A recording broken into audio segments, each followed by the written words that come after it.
Trying to meet someone but can't find each other? You don't need long texts or confusing directions. Your phone has a hidden feature that lets you send your exact location in seconds, so they can see exactly where you are in real time. It's simple, fast, and works like magic with Google Maps. Let me show you how to use it right now. First, open your Google Maps.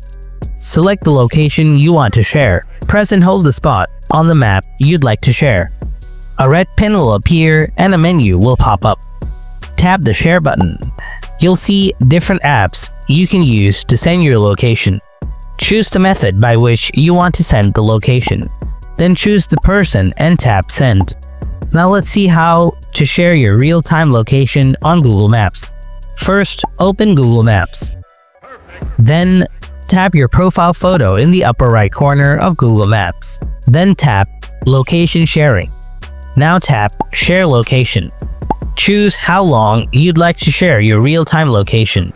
Then select which app you'd like to use for sharing location. Then just select the people and tap on Send. Now, lastly, I'm going to show you how to send location from the Messenger app. Open the Messenger app. Choose the person you want to share your location with. Now, here you can see a plus icon. Tap on it. Now tap on Location. Messenger will ask for permission to access your location. To share your real-time location, tap Start Sharing Live Location. And that's it. Your location will be sent instantly. As you can see, sharing your location is very easy, whether you use Google Maps or Messenger. If this video was helpful, please like the video and subscribe to my channel. Thanks for watching. I'll see you in the next video.